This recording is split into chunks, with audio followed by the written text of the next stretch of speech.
8:30, ¿qué tal a todos? Muy buenas tardes. El Congreso de los Diputados ha aprobado esta tarde esa propuesta del Gobierno para ampliar, quinta vez ya, el estado de alarma. ¿Qué tal? Muy buenas tardes. Hoy al Gobierno le ha costado sacar adelante la prórroga. Ha ido perdiendo apoyos en cada votación y ha tenido que negociar hasta el último momento. Queda, en consecuencia, autorizada la prórroga del estado de alarma que se publicará en el Boletín Oficial del Estado. De los 15 diputados canarios en el Congreso, 8 han votado a favor, 6 en contra y 1, el diputado de Nueva Canarias, Pedro Quevedo, se ha abstenido. El estado de alarma durará ahora hasta el 7 de junio. El organismo europeo en declarar el estado de alarma. Ciudadanos, PNV, los vascos y Coalición Canaria son los tres partidos que se han sumado en esa votación al PSOE y a Podemos para poder obtener esos 177 síes que garantizan esa prórroga. La gestión del Gobierno en esta crisis del COVID-19 ha vuelto a recibir hoy duras críticas de la oposición e incluso el presidente Pedro Sánchez se va dejando en el camino. En esta votación ha perdido algunos de los socios de su investidura. Madrid, Miguel Vega. Sí, el Gobierno saca adelante esta quinta prórroga del estado de alarma, dejando a un lado a socios de investidura como Compromís o Esquerra Republicano. Partido Popular y Vox han sido muy críticos con la labor del Gobierno durante esta crisis sanitaria. Los partidos nacionalistas canarios, por su parte, le han pedido medidas específicas para el archipiélago. La Organización Mundial de la Salud declara que vamos a constituir una comisión bilateral para estudiar el endeudamiento de la Comunidad Autónoma de Canarias. Que lógicamente, como he dicho antes, compartimos la preocupación por el sector turístico, por eso aprobamos la prolongación de los ERTEs turísticos. Pleno también en el Parlamento de Canarias, que ha aprobado por unanimidad el decreto ley de medidas de protección a los más vulnerables. María Herrera. Sí, ese decreto ley incluye el ingreso canario de emergencia, una ayuda que comenzarán a recibir a finales de este mes de mayo, también flexibilizar la prestación canaria de inserción y agilizar el pago, además de la exoneración de los alquileres. En cuanto a la crónica sanitaria del día del COVID-19 aquí en Canarias, no se registran fallecimientos desde el lunes y ha habido muy pocos ingresos en los hospitales. Patricia Santana. Sí, solo un ingreso en el día de ayer y 944 desde el pasado 31 de enero. Los datos, los casos activos son de 505 en Canarias y los fallecimientos, como decía, se congelan desde el pasado lunes en 155. Justo esta tarde el Gobierno de Canarias ha trasladado al Ministerio de Sanidad el plan para que las islas que están ahora mismo en fase 1 puedan pasar a la fase 2 a partir del próximo lunes. La decisión definitiva se tomará este viernes, pero las expectativas son positivas. Yo tengo muchas esperanzas de que podamos hacerlo el lunes que viene, lo cual significa que cada vez más la salud de la población de Canarias estará en sus propias manos. A partir de mañana será obligatorio el uso de mascarilla para los mayores de 6 años en la vía pública y en espacios cerrados, cuando no se pueda mantener la distancia de seguridad de 2 metros. La orden trata de reducir la transmisión de contagios de coronavirus. Les contaremos algunos consejos para su uso. Incluso en esta situación siguen llegando personas en patera que arriesgan su vida en el mar. Esta misma tarde, esta embarcación llegaba a Gran Canaria con 34 personas a bordo, entre ellos 5 bebés. Todos están en buen estado de salud, llevaban entre 3 y 5 días navegando en su patera. Y en La Gomera ya ha mandado al mundo el agradecimiento silbado desde Canarias.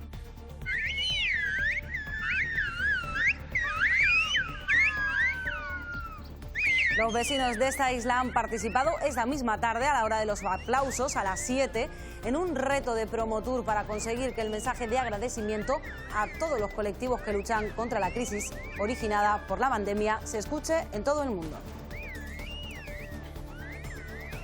En deportes, los clubes ven la luz al final del túnel y cada vez hay mayor naturalidad en esa vuelta a la competición y de sus planes también de futuro se habla. En ese futuro más próximo, el Iberostar Tenerife lo tiene claro, quiere que sea con Chus Vidorreta en el banquillo, por lo que ha decidido alargar 2 años más el contrato que cesaba a final de la próxima temporada.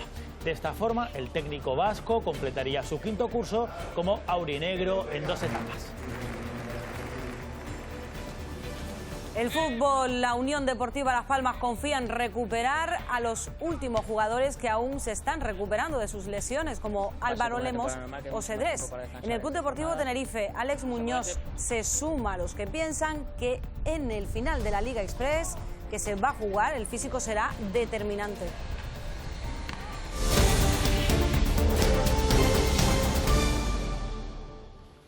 Con este minuto de silencio que ven, empezaba esta mañana el debate sobre la prórroga del estado de alarma. En el hemiciclo apenas 50 diputados, el resto siguiendo ese debate a distancia por medios telemáticos. La mayoría de sus señorías, ahí los tienen, han lucido esa mascarilla que será obligatoria mañana, donde no pueda garantizarse la distancia mínima. Luego hablaremos de ello. Pues así empezaba un pleno que ha terminado esta tarde con la aprobación de 15 días más para este estado de alarma. Una votación ajustada en la que el Gobierno ha obtenido el respaldo de 177 diputados. Y además de PSOE y Unidas Podemos, han votado a favor Ciudadanos, PNV y Coalición Canaria. El estado de alarma, Miguel Vega, ese estado de alarma se ampliará así hasta el 7 de junio. Sí, el Gobierno ha vuelto a conseguir el apoyo para esa 5ª prórroga del estado de alarma, dejándose por el camino a socios de investidura como Esquerra Republicana o Compromís. Ha sido una votación muy ajustada, 177 a favor, 165 en contra y 9 abstenciones, entre las que se encuentra el diputado de Nueva Canarias, Pedro Quevedo. El Partido Popular ha sido muy crítico, ha asegurado que el Gobierno ha estado improvisando durante todo el momento. Vox, por su parte, ha asegurado que el Gobierno está trabajando para destruir a los españoles. Coalición Canaria, Ciudadanos y Partido Nacionalista Vasco han votado a favor, pero la formación naranja asegura que no es un apoyo para el Gobierno, sino que lo hace por compromiso de Estado.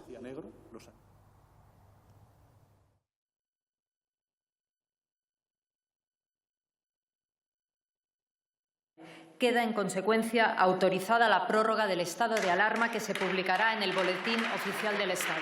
El presidente del Gobierno ha explicado los motivos de la solicitud de prórroga del estado de alarma y después de que hayan transcurrido 10 semanas desde el inicio de la misma.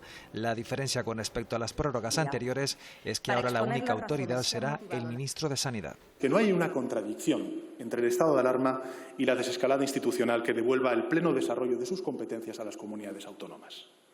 Hay complementariedad. No creo que haya habido ningún gobierno en Europa que se someta cada 15 días a la aprobación de una prórroga del estado de alarma. Insisto, hay países que han solicitado el estado de alarma por 6 meses. Los grupos parlamentarios han explicado su postura de voto a pesar de la insistencia del presidente del Gobierno de que no hay alternativa legal al estado de alarma. No pongan en entredicho por razones políticas el esfuerzo de 47 millones de españoles, señor Casado. Su oposición no puede consistir en arriesgar la salud de todos. Le avisé responsablemente de nuestro cambio de voto, siempre con 2 semanas de anticipación, para que usted pudiera también hacer su propia desescalada hacia la normalidad democrática. Y lo cierto es que hay más de 900.000 españoles, según el Colegio Oficial de Gestores, que no están cobrando los ERTE desde marzo. Hay familias que no ingresan nada desde el mes de marzo y que no tienen qué comer. Va a votar hoy aquí por el desconfinamiento total el domingo, esto es un hecho, por el contagio masivo como consecuencia de este desconfinamiento y por el rebrote seguro al grito de libertad. Porque su Gobierno se ha comprometido a la prolongación de los ERTE del sector turístico canario que tanta falta hacen para salvar cientos de miles de puestos de trabajo. Pero hay una pandemia socioeconómica que puede provocar una fractura sin precedentes en la sociedad canaria, derivada de su modelo económico. La nueva prórroga tendrá vigencia hasta el 7 de junio, aunque el Ejecutivo no ha despejado dudas sobre si será o no la última.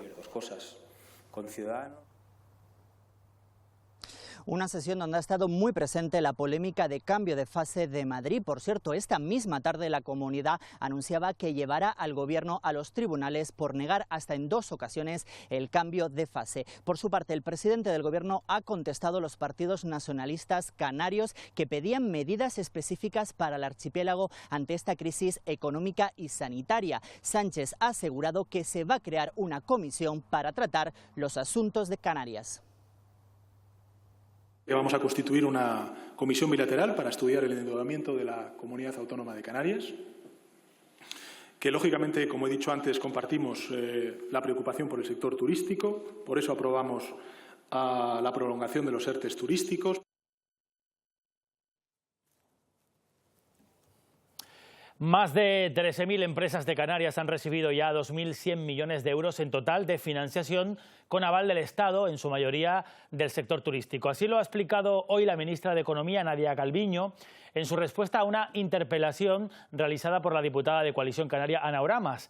Calviño ha avanzado también otra cosa, que el Ejecutivo, dice, espera aprobar aquí en Canarias la eficacia de una nueva aplicación de móvil para el rastreo de contagios por COVID-19, un factor, dice la ministra, clave para recuperar el sector turístico. Estamos hablando de una crisis estructural que se va a prolongar, con suerte, como mínimo año y medio. El plan de rescate de Canarias tiene que plantearse, por lo tanto, en el marco plurianual de 2 presupuestos hasta que determinemos en qué medida se produce la recuperación de un mercado que hoy ha desaparecido a causa de la inseguridad creada por la pandemia. Estamos trabajando activamente con el Gobierno de la Comunidad Autónoma de Canarias para que allí se desarrolle el primer piloto para el establecimiento de esta app de apoyo al sistema sanitario, una app que tiene que ser perfectamente respetuosa con los derechos individuales y con la protección de la intimidad y de la privacidad de las personas, por supuesto, y que tiene que tener un valor añadido y apoyar la red de seguridad y de seguimiento. España ha registrado una leve subida en las muertes diarias, con nuevos fallecidos. Se sitúa en las últimas 24 horas en 95. Madrid sigue siendo la comunidad con más contagios acumulados y supera los 66.000 positivos. Cataluña es la segunda en número de casos y concentra ya la mitad de fallecidos en España. La Comunidad Valenciana se ha convertido en la primera en frenar la desescalada tras registrar un leve repunte. El número de los nuevos contagiados en el país son 412, aunque el director del Centro de Alertas y Emergencia Sanitaria, Fernando Simón, explica que solo 172 de ellos han iniciado síntomas en los últimos 7 días.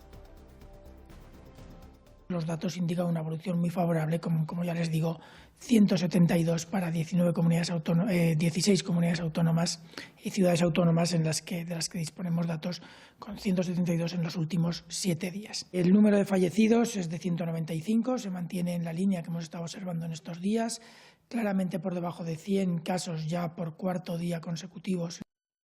Vamos a trasladar esas cifras, las que ofrece la Consejería, al ámbito de la Comunidad Autónoma de Canarias. Coronavirus aquí en la jornada de hoy. En las últimas 24 horas, estos son los números. Han detectado 7 casos positivos de COVID-19. Se sitúa la cifra ya total de contagiados en 2.307 personas. Respecto al número de altas médicas, Canarias registra 1.647. Son pacientes que superan la enfermedad. 8 los casos de este miércoles. La parte positiva es que un día más no se registran fallecidos aquí en Canarias y la cifra sigue siendo la misma, 155.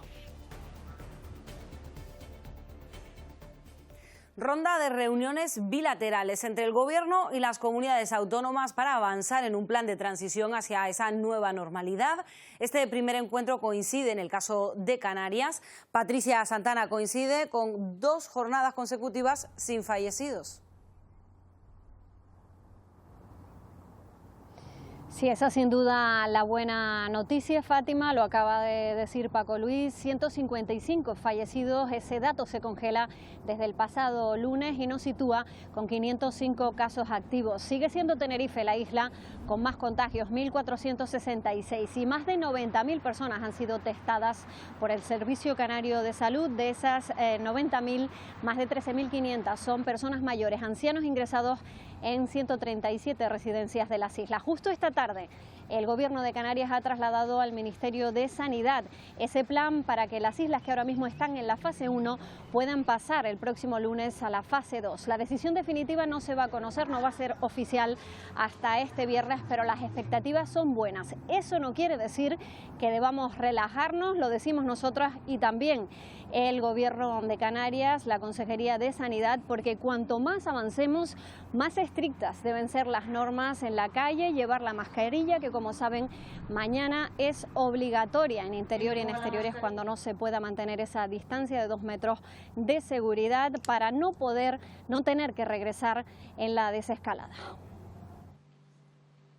Yo tengo muchas esperanzas de que podamos hacerlo el lunes que viene, lo cual significa que cada vez más la salud de la población de Canarias estará en sus propias manos. La norma de las mascarillas es muy clara. Si no se tiene la seguridad de que se pueden mantener las distancias, hay que usar mascarilla. Pues a eso vamos, la mascarilla, porque desde esta noche a las 12 en punto de la noche la mascarilla va a ser obligatoria pues prácticamente en casi todos los lugares, salvo en casa, para personas de más de 6 años en vías públicas y espacios cerrados cuando no se pueda pues mantener esa distancia de seguridad de 2 metros. Una medida para prevenir los contagios. Silvia Luz, por cierto, buenas noches, Gran Canaria. Ahí en la isla baja el número de casos activos. Sí, buenas noches. En la jornada de hoy en Gran Canaria contamos con 66 casos activos, pero hay que destacar que han habido 2 nuevos contagios. Con respecto a las mascarillas, el Boletín Oficial del Estado hacía pública hoy la obligatoriedad de llevarla en estos espacios abiertos y también cerrados. De momento no habrá sanciones para los que incumplan esta norma, pero sí podrían las autoridades requerirnos que nos pusiéramos las mascarillas en los espacios abiertos o incluso obligarnos a que abandonáramos el lugar en caso de tratarse de un espacio cerrado. Recordamos que para que el uso de las mascarillas sea realmente efectivo tenemos que darle un uso unipersonal. También nos debería cubrir tanto la nariz como la boca y llevarlas puestas por un periodo de entre 4 y 8 horas como máximo. Nos han acompañado desde que comenzó la crisis sanitaria, pero su uso será ya obligatorio a partir de este jueves, aunque esta obligatoriedad tiene algunas objeciones. Tendremos que llevar mascarillas tanto en espacios abiertos como en espacios cerrados, siempre y cuando no podamos mantener una distancia mínima de 2 metros con otras personas. Desde la Organización Colegial de Enfermería recomiendan... Para la población se recomiendan higiénicas o quirúrgicas. Hay que recordar que son unipersonales. Deben cubrir la boca, la nariz y la barbilla. Una vez puesta, no hay que tocarla. Además, nos aconsejan que le demos un uso de entre 4 y 8 horas y en el momento de quitárnoslas. Si no hemos superado el tiempo de uso, debemos guardarla en una bolsa independiente transpirable, evitando las bolsas de plástico. Quedan exentos del cumplimiento de esta norma los menores de 6 años o personas con patologías que contraindiquen su utilización. Y poco a poco se recuperan los servicios en los centros de salud. Para garantizar una atención adecuada a los pacientes se ha establecido un protocolo. Por ejemplo, si hay sospecha de síntomas de la COVID-19, la entrada se realiza por un lugar diferente al resto y además se recomienda que si podemos vayamos sin compañía. Con el inicio de la desescalada, los centros de salud están retomando progresivamente la atención ordinaria. Si no se trata de una urgencia, nuestra visita debe estar programada. Lo que requieren sobre todo es solicitar cita. Eso va a ser fundamental para que la atención en los centros sea adecuada, garantizando las medidas de seguridad, de distancia social y poder dar una atención de calidad. Al igual que debemos hacer en otros espacios, en el centro de salud, con más razón, también hay que cumplir con unas normas de higiene. Lavado de manos al llegar, colocación de mascarilla, que ahora con la nueva normativa pues será algo habitual, pero en los centros de salud es totalmente obligado. En la entrada se nos hará un triaje para saber si iremos por el circuito de sospecha de la COVID o por otro recorrido verde para pacientes sin síntomas de la enfermedad. Pues a veces es una consulta, que es la que está más cerca de la puerta. En otros casos pues es un circuito que nos saca casi del edificio y nos mete a través de otra puerta. Es muy importante también, si es posible, que acudamos solos al centro de salud. La distancia de 2 metros debe mantenerse en todo momento. Y esta noche, después de una hora menos, los servicios informativos de esta casa van a abordar todo el mundo científico y médico, que es amplio y que gira en torno al COVID-19. Nuestros compañeros han buscado respuestas concretas entre médicos, personal sanitario y también en los científicos que están ahí en primera línea de la investigación. Son la principal línea de batalla contra el coronavirus. En tan solo 10 semanas desde que se declaró la pandemia, los médicos y científicos de las islas se han enfrentado a un patógeno desconocido y han logrado avanzar en muchos campos de investigación. En un reportaje con especialistas hemos intentado acercarnos al genoma del coronavirus y entender el porqué de su alta contagiosidad. Resulta que es el virus que tiene la mayor carga viral de todos los virus respiratorios que conocemos, y además en el tracto respiratorio superior, ¿no? Intentaremos resolver el reto que se plantea con la investigación de las vacunas, la solución más factible para combatir el virus. Los que saben de esto nos advierten, una inmunización tiene que ser segura y además requiere de una producción masiva. El proceso de producción de una vacuna, que es un producto biológico, también es muy complejo y muy diferente al del resto de los fármacos convencionales. Les acercaremos la labor de los médicos. Ellos nos han advertido sobre el componente inmunoinflamatorio y vascular de la enfermedad y sus secuelas. Una cascada inflamatoria y protrombótica con fenómenos de microtrombos que evolucionan rápidamente hacia estadios más graves. Cada vez también tenemos más claro que vamos a tener que hacer protocolos de control de pacientes que han sobrevivido a neumonías graves por COVID. Todo eso sin olvidar lo que están haciendo los investigadores de los hospitales para buscar tratamientos. Un reportaje que pretende destacar el reto científico que supone el coronavirus. La agenda en el Parlamento de Canarias se ha centrado hoy en asuntos sociales. Se ha aprobado por unanimidad el decreto ley de medidas de protección a los más vulnerables, entre ellas la exoneración de los alquileres o el ingreso canario de emergencia. María Herrera, este último ayudará a unas 38.000 familias.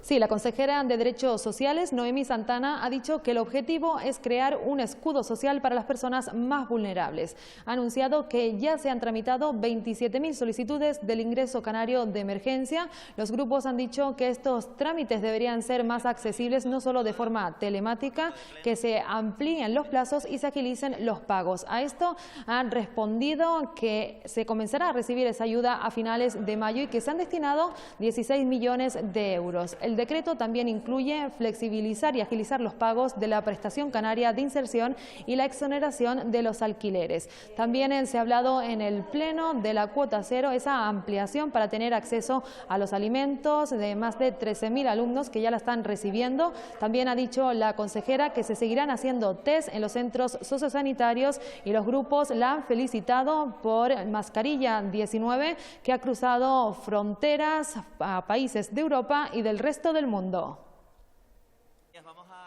Aprobado por unanimidad el paso a proyecto de ley del decreto de medidas urgentes de carácter social dirigidas a las personas en situación de vulnerabilidad como consecuencia de la crisis sanitaria. Una iniciativa que recibe el apoyo de todos los grupos parlamentarios, aunque no siempre exentos de crítica. Después de que el Consejo Consultivo señalara entre sus carencias pues falta de seguridad jurídica o falta de coherencia elemental. De hecho, su decreto parecía un auténtico galimatías y me recordó mucho a esa ley de igualdad que les tuvieron que corregir. Respuesta a las necesidades sociales de las personas más vulnerables, aquellas que con su situación actual no pueden hacer frente a gastos tan esenciales como la alimentación, el alojamiento. Porque no basta solo pensar en cómo aumentar el Producto Interior Bruto, en cómo generar empleo y riqueza, sino en cómo se va a redistribuir ese empleo y esa riqueza y qué recursos tenemos que poner en marcha para de verdad no dejar a nadie fuera. Importante también cómo se ha adaptado, flexibilizado la prestación canaria de inserción, que es una herramienta que ya teníamos, pero que sabíamos de sus déficits. Y este decreto pone solución a varios de los déficits de la PCI. No se delimita claramente cuándo se otorga el ingreso canario de emergencia y cuándo la PCI por el procedimiento flexibilizado durante el estado de alarma. Por tanto, esto lo que genera es inseguridad jurídica. Que este ingreso canario de emergencia no solo se empieza a pagar de manera inmediata, sino que se amplía la solicitud mientras la situación económica de los canarios no sea la del pre-COVID. Lo que sí produce orgullo es tener un gobierno que toma decisiones como poner en marcha el ingreso canario de emergencia para hacer un poco más llevadera una situación difícil y sobrevenida a casi 100.000 personas. Un proyecto de ley que simplifica la burocracia en la tramitación de ayudas y que está basado en 3 ejes fundamentales. La creación del ingreso canario de emergencia, la ampliación y agilización de la prestación canaria de inserción y también la exoneración del pago de cuotas de alquiler a las personas adjudicatarias de vivienda. El ingreso canario de urgencia, del que ya se han tramitado 27.000 solicitudes, complementará el ingreso mínimo vital del Ejecutivo Central. Para quien esté planeando viajar, las agencias de viajes sitúan la apertura del sector del turismo en la segunda quincena del mes de junio. Esa es la idea que ahora se enfrenta a otra realidad. Son 2 problemas añadidos: el cierre de fronteras y también la cuarentena impuesta a los viajeros que vienen del exterior.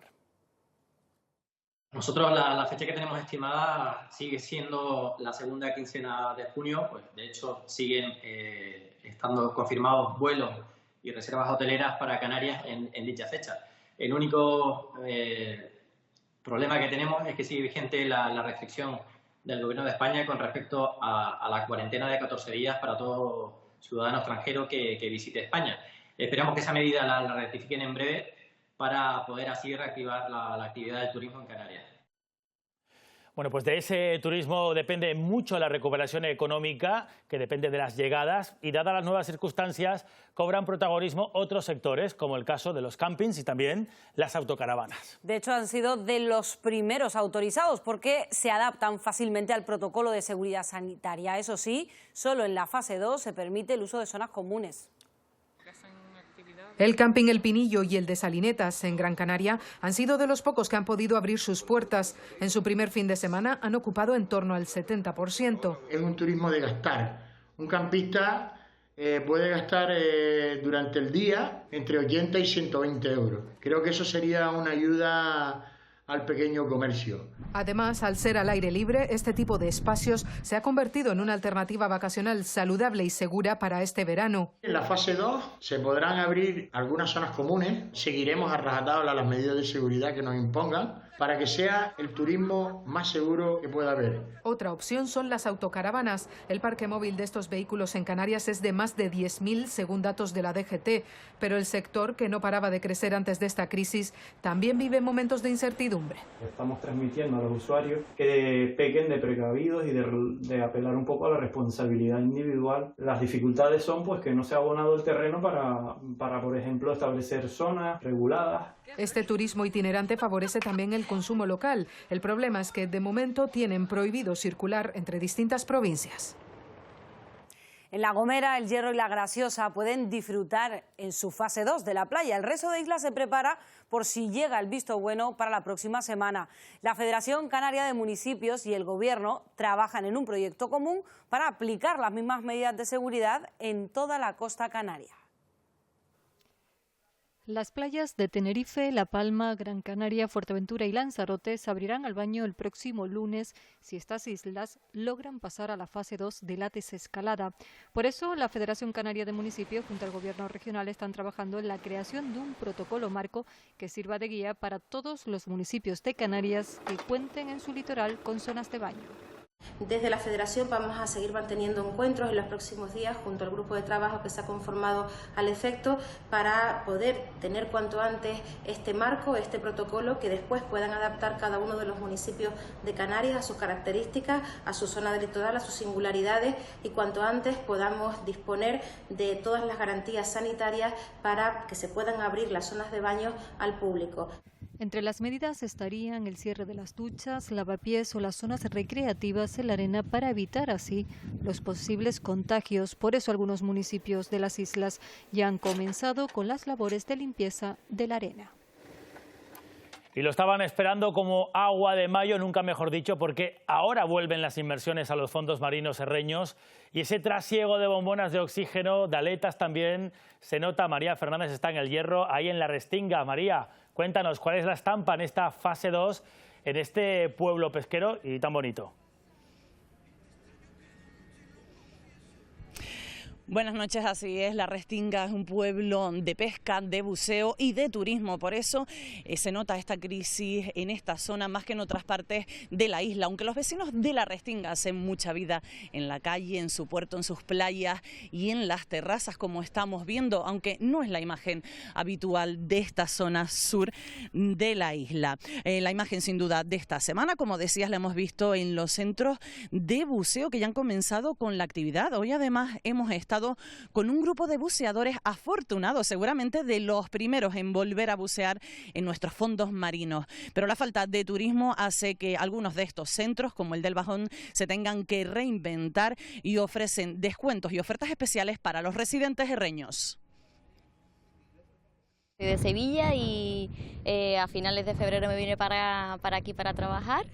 Y 2 semanas después pues ya nos dijeron de que había estado de alarma, de que no se podía hacer nada, bucear, ni salir, ni nada. Entonces me encontré en la situación de o vivir aquí, digamos, encerrados, haciendo la cuarentena, o volver a Barcelona, sabiendo la situación en la que estábamos allí. Es curioso porque cuando estás en cuarentena miras el mar y dices, hostia, qué condiciones tan buenas, qué pena que no podamos bucear en este momento. Aquí es un lujo, la verdad, es un paraíso. Como una niña chica, deseando ver los chuchos ya que vienen por aquí, las tortugas, las mantelinas. Y hablamos ahora de las obras de la segunda fase de la carretera de la Aldea en Gran Canaria. Siguen su curso, en breve van a comenzar ya las voladuras con dinamita para acelerar la perforación de los túneles de Faneque. 2023 es la fecha prevista para que terminen los túneles, aunque la obra completa de la vía tiene un plazo de ejecución de 5 años y medio. Dentro, la perforadora horada la piedra. Fuera, ya son visibles las bocas norte de los futuros túneles de Faneque. Ahora avanzan hasta 2 metros al día. En 2 meses instalarán los polvorines y comenzarán las voladuras. Los explosivos lograrán que se perforen hasta 10 metros diarios por las 4 bocas. En líneas generales, los plazos de ejecución están previstos y una vez que comiencen las voladuras, el ritmo de obra va a ser el que está previamente estudiado para conseguir el objetivo de que se abran los túneles en 2 años y medio. Los 2 túneles de Faneque medirán más de 2 kilómetros y su apertura antes de 2023 permitirá eludir el tramo más peligroso de la actual carretera. Se trata de una obra que desde el punto de vista de Gran Canaria es primordial para continuar con el cierre de la línea insular, aporta seguridad al transporte en general. La obra completa de la segunda fase de la carretera de la Aldea se culminará en 5 años y costará 152 millones de euros. De piedras y cualquier tipo de material. Y vean estas imágenes tomadas con dron del trabajo que se está realizando en la ladera de la autopista TF5, donde hubo un desprendimiento hace 2 semanas. Los operarios escalan todas las mañanas para llegar a ese punto y una grúa de grandes dimensiones ha ayudado al izado de los materiales a más de 100 metros. Los de piedras y cualquier tipo de material. Y 10 días han pasado desde el último test con resultados positivos realizado en La Palma y hoy, Javier Sánchez, el número de casos activos vuelve a bajar, Javier. 20 son los casos que ahora mismo tiene la isla de La Palma después de registrarse un nuevo alta. 21 han sido la cifra hasta los últimos días, se había mantenido así de forma estable. Todas estas personas se encuentran leves o asintomáticas en sus domicilios y bajo supervisión médica. 35 pruebas PCR que se realizaron durante la jornada de ayer y todas ellas dieron negativo. Tratando de buscar una nueva normalidad, algunos centros museísticos de La Palma están tratando de buscar nuevas líneas para darse a conocer, como por ejemplo lo que está realizando el Museo Naval de Santa Cruz de La Palma, tratando de presentar su historia en diferentes puntos del planeta. Hay gran historia naval que tenemos en esta ciudad, ¿no? Como puerto, que también todos saben que el puerto pues, fue el tercer más importante después de Amberes y Sevilla. Por aquí pasaban todos los barcos, de hecho también importante nombrar el primer juzgado de India. Comprobamos cómo evoluciona la enfermedad en el mundo y hacemos una primera parada en Caracas, en Venezuela. Allí el número de fallecidos continúa igual. Adriana Núñez. En Venezuela la cifra de muertes por coronavirus se ha mantenido en 10, mientras que los casos de contagiados han aumentado a 749 de acuerdo con las cifras oficiales. El presidente en disputa, Nicolás Maduro, anunció toque de queda en 3 municipios fronterizos, pues advierte que las personas que se encontraban viviendo en Colombia, Ecuador y Perú y que están regresando a Venezuela en este momento por la pandemia, pues la mitad de ellas ha dado positivo en COVID-19. Por ello las va a mantener aisladas y concentradas en campos que ha creado justamente en estas ciudades fronterizas. No en vano la oposición venezolana cuestiona justamente estas medidas, pues dice que estos migrantes que se han devuelto a Venezuela no son tratados con las condiciones adecuadas. ¿Y por qué dice esto la oposición? Pues advierte que son confinados en lo que califica como prácticamente campos de concentración, que no tienen las medidas de higiene ni de distanciamiento y además no se le da pues los alimentos necesarios que requieren estos migrantes. La oposición también cuestiona las cifras que está ofreciendo el gobierno y advierte que Venezuela podría entrar en el pico de la pandemia o en su nivel más alto entre septiembre y agosto con un total de entre 1.000 y 4.000 casos diarios. Hay que decir que la noche de este martes se registró por tercer día consecutivo un cacerolazo en Venezuela justamente para quejarse por el colapso de los servicios públicos en medio de esta cuarentena. Son apagones que se extienden hasta por 48 horas, fallas en el servicio de gas doméstico para cocinar, así como también en el suministro de agua potable. Y a todo esto se le ha sumado la salida ayer del mercado venezolano de DirecTV, una empresa de Estados Unidos de servicio de televisión por suscripción que no puede seguir operando en el país por las sanciones del Tesoro norteamericano, y esta cable operadora llegaba a 42% de los hogares venezolanos. Justamente, pues imagínese usted estar confinado en su residencia y sin tener acceso a la televisión. Desde Caracas, Venezuela, les informa Adriana Núñez Rabascal de La Voz de América para Televisión Canaria. Vamos a seguir en el exterior viendo la situación en el resto del planeta. Estados Unidos sigue manteniéndose como el país con más afectados por COVID-19. Suman un total de 1,5 millones de casos confirmados. Superan las 92 muertes en el día de hoy. A ellos se acumulan 298.000 personas recuperadas. Rusia registra 308.000 casos positivos, más de 2.900 fallecidos y un total de 85.000 personas que ya han superado la enfermedad. Alemania, Italia, Reino Unido registran un repunte, ambos, los 3 países de casos. El país germano supera los 178.000 y más de 8.100 fallecidos. En Italia ya hay más de 227.000 casos positivos y 32.000 fallecidos. Reino Unido reanuda el rastreo de contactos de casos de COVID-19 ante un crecimiento de los contagios. Este miércoles pasará a la historia como el día en el que más casos nuevos de coronavirus se han detectado en el mundo. 106.000 nuevos positivos que, advierte la Organización Mundial de la Salud, han aparecido mayoritariamente en países pobres de América del Sur. Mientras en Europa la situación se va estabilizando poco a poco, en Perú advierten el inicio de una grave crisis a causa del desabastecimiento de medicamentos y su consiguiente subida de precios. Siempre queriendo algunos empresarios aprovecharse de la desgracia. Y mientras el ojo del mundo está puesto en la crisis sanitaria, Israel ha intentado anexionar Cisjordania, provocando un nuevo episodio de crisis con Palestina, que rotó cualquier acuerdo con Israel y con Estados Unidos. La ONU ha advertido al país israelita de que este intento de anexión no es tolerable. Y esta tarde ha llegado a Gran Canaria una patera con 34 personas a bordo. La embarcación llevaba perdida desde el pasado lunes. Fue localizada a pocos kilómetros de la costa de Arguineguín, al sur de la isla de Gran Canaria. En ella viajaban 5 bebés de entre 1 y 4 años, además de 11 mujeres y 18 hombres. Todos han llegado en buen estado de salud. Según cuentan a las autoridades, podrían haber estado entre 3 y 5 días navegando desde que salieron, al parecer, de Dakhla, en el Sáhara. Los bebés pues vienen muy bien, son bebés pequeñajos, entre 1 y 3 años, 4 años el máximo que tienen, no creo que tenga más, vienen 3 niños y 2 niñas. En principio parece que llevaban entre 3 y 5 días navegando y de verdad que están cansadas, están del tiempo del viaje. En Lanzarote la situación se mantiene estable durante los últimos días. José María de País, la isla sigue con 3 casos activos. Sí, ya son 11 las jornadas en las que no se suma ningún caso activo. También llevamos varios días sin ninguna recuperación. Por tanto, están esos 3 casos a los que hacía referencia, los 3 en el hospital Dr. José Molina Orosa, 2 en cuidados intensivos y 1 en planta. Los últimos test, que han sido 240, 198 de ellos a nuevos pacientes, han dado todos negativos. Por tanto, haciendo un poco de historia, en la isla de Lanzarote hay un acumulado de 85. Por desgracia, 6 personas no han podido rebasar la enfermedad. La marca Islas Canarias quiere agradecer el trabajo de todos frente a la pandemia con un silbo gomero compartido por toda España.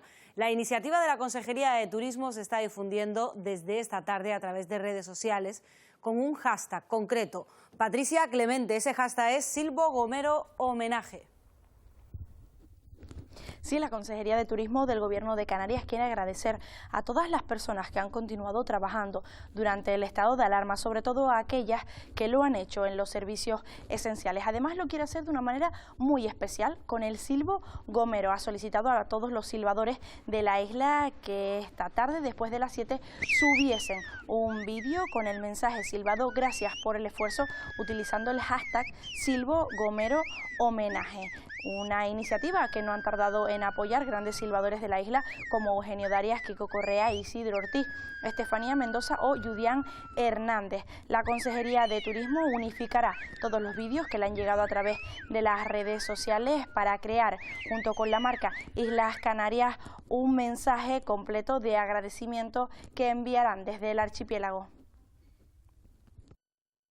Para mí, que se acuerden de Silbo Gomero, pues es lo agradezco enormemente, porque claro, el silbo es un medio de comunicación a larga distancia que estuvo a punto de perderse, pero ahora en la actualidad cada vez está cogiendo pues más valía, y eso a mí me enorgullece muchísimo. Y en Fuerteventura, misma tónica, no hay contagios nuevos y se mantienen activos. Almudena Betancor, 2 casos hay en Fuerteventura. Fuerteventura sigue manteniendo la tónica de días anteriores, tan solo se mantienen activos 2 casos desde hace ya una semana, y mientras seguimos avanzando en esta desescalada, ayuntamientos como el de La Oliva mejoran en la seguridad. Estos días el consistorio norteño ultima en la localidad de Corralejo la instalación de un nuevo sistema de vigilancia que estará integrado por 16 cámaras, un potente y novedoso software de reconocimiento y 2 drones. Todo este sistema estará gestionado por la policía local y ayudará a mejorar la seguridad en la zona, algo que venían reclamando desde hace tiempo los vecinos. Además tenemos también un software que es de los más novedosos del mercado de reconocimiento, y mañana nos terminan de entregar ya los últimos 2 drones o los 2 drones que se habían encargado. Todo esto es un sistema de vigilancia que hemos preparado ya de hacía tiempo para darle apoyo a las fuerzas de seguridad de emergencia del municipio de La Oliva. Las producciones audiovisuales están permitidas desde el pasado 11 de mayo, pero no veremos de momento muchos proyectos rodándose en Canarias. De nuevo, los protocolos de seguridad lo ponen bastante complicado. La seguridad y la logística que obliga el COVID-19 lo hace difícil. Más de 50 rodajes suspendidos, estrenos, festivales. Solo el mes de marzo dejó en Canarias 30 millones de euros de pérdidas al sector audiovisual. Sí se ha comenzado ya a hacer grabaciones de reportajes publicitarios. Indudablemente las primeras grabaciones que se podrán hacer serán locales. Sin embargo, la mayoría no ha podido retomar sus rodajes. El sector audiovisual en Canarias depende, y donde se desarrolla fundamentalmente son en los exteriores, en nuestras playas, en nuestros bosques, en nuestros parques nacionales, en nuestras carreteras, en nuestras arquitecturas singulares, en cualquier espacio privado o urbano. Entonces, controlar y limitar ahí mucho la actividad laboral es muy difícil. Dar seguridad a todo el equipo técnico y artístico del rodaje, me estoy refiriendo a medidas de prevención de riesgos laborales, de señalización, de limpieza. Toda esta serie de medidas implica también costes. Marta de Santa Ana, además de presidenta de la Asociación de Mujeres del Cine y lo Audiovisual, es productora canaria. Su largometraje Benito Pérez Buñuel es uno de los que se ha visto afectado por el estado de alarma. Los más olvidados en este sentido son los técnicos, ¿no? Y las técnicas. Y después, por otro lado, también me preocupa muchísimo las mujeres del sector, porque muchas se han tenido que quedar a cargo de sus hijos y muchas no van a volver a trabajar. Un sector acostumbrado también, dice, a darle la vuelta a las crisis y a buscarles inspiración. Vamos, van a salir series, películas, documentales, de todo esto. ¿Y qué nos va a pasar? Pues que nos va a cambiar bastante. Futuro incierto también para un sector que no sabe aún cuándo podrá volver en condiciones de seguridad. Seguimos nuestro viaje por esos parajes únicos que tenemos aquí en Canarias. En el sur de Fuerteventura hay un lugar con un paisaje espectacular y un caldo de pescado increíble. Cofete. Otro plan para este desconfinamiento y esta desescalada que les ofrecemos aquí en Televisión Canaria es un pequeño pueblo custodiado por una inmensa playa que combina la esencia de la isla majorera con su lado más salvaje. Vean.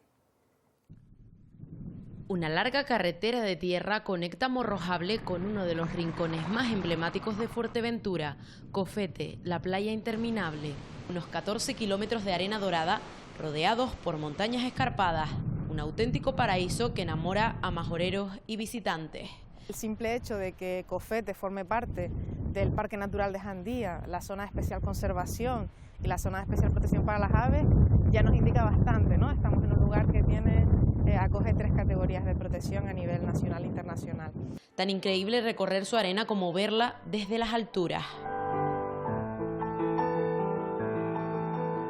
Atravesando el barranco de los Canarios se llega hasta este mirador, una maravillosa ventana directa a la inmensidad de Cofete. No solo el paisaje impresiona en esta zona del salvaje suroeste de la isla. Este pequeño pueblo de apenas una treintena de casas tiene curiosidades para aquellos que la visitan. Es el ejemplo de la enigmática Casa Winter, la tradicional apañada de Cofete, una de las más espectaculares de la isla, o el cardón autóctono de la zona. Donde se encuentra englobado en el macizo de Jandía, se concentran la mayoría de especies endémicas de la flora de Fuerteventura, desde joraos hasta magarzas, pasando por el taginasta azul y hasta el cardón de Jandía, que es una joya exclusiva no solo de Fuerteventura, sino de esa zona del sur de la isla. El conjunto de todos esos valores ambientales sumados a los paisajísticos, siendo una de las playas vírgenes más grandes de Europa, hace que el valor económico que pueda tener ese lugar sea totalmente incalculable, y eso la hace especial y única. Lugar que destaca también por ser elegido el hábitat reproductor de la tortuga boba. Que una especie tan importante como la tortuga careta volviera a las islas a través de esa traslocación de huevos de Cabo Verde, ¿no? Entonces confiamos en que las tortugas que nacieron en la isla hayan guardado esa localización y vuelvan a Fuerteventura a poner huevos, algo que haría todavía mucho más especial a la zona. Ahora que la humanidad ha dado un respiro a la naturaleza con 2 meses de práctica e inactividad, el mar nos devuelve todo aquello que no le gusta de nosotros. Una lección de la que debemos aprender que si dejamos huella sea solo la de nuestros pasos. Repasamos ya en imágenes y testimonios cómo ha transcurrido esta jornada. Si en estos intensos meses ha querido excavar un túnel por el que huir, tranquilidad puede que solo sea la fatiga mental. Una cascada inflamatoria y protrombótica. Casi lógico estar cansado de oír lo que no entendemos, de escondernos de este virus que hace mucho dejó de ser una simple gripe. Que tiene la mayor carga viral de todos los virus respiratorios que conocemos. Sí podrían las autoridades requerirnos que nos pusiéramos las mascarillas. Así que con este nuevo paisaje de caras sin boca, de máscaras sin ser carnaval, la nueva normalidad ni es tan nueva. El problema es cuando yo lo hago, tú lo haces, pero 3 más no lo hacen. Ni es tan normal. 27.000 solicitudes del ingreso canario de emergencia. Drama familiar de muchos hogares que estamos empezando a experimentar. Cada vez aparecen más rostros borrados cuando hablamos de necesidad, borrados de una vida sin miseria, de esa en la que estaban ellos y que quieren salir, los que siguen llegando, a veces tan pequeños que impacta. Así que nos toca en estas islas seguir esperando por lo de siempre. Que puedan venir todos esos turistas a Canarias a disfrutar de nuestro clima. Cuando todo esto termine, empecemos a viajar por Canarias. Porque los primeros en lanzarnos al turismo seremos los que aquí estamos. Herreño conoce tu isla. Creo que no los conocemos en general. Pues vamos a conocernos. Hay tanto por ver en estas 8 islas, tanto por apoyar a los que sin turismo más nos necesitan. Tenemos que buscar otra solución. Y consumir lo nuestro, no solo haciendo turismo, es una de ellas. Todo el mundo nos dice que nos echaba de menos, que ya tenían ganas de que volviéramos. Nos están llamando, nos estamos llamando, y si nos hemos convertido en un plato de cine por nuestros parques nacionales, nuestras carreteras, nuestras arquitecturas singulares. Disfrutemos entonces de ellos, de lugares como Cofete. Una maravillosa ventana directa a la inmensidad. Una ventana hacia nosotros mismos. Quizás este virus termina siendo por nuestro amor propio más de lo que ninguna campaña ha hecho. Y otro paraje, hoy nos despedimos desde Tasacorte en La Palma. Con unas imágenes que ha captado nuestro compañero Lorenzo. Un minuto y estamos de vuelta con toda la actualidad deportiva. Pasen muy buena noche, sean felices.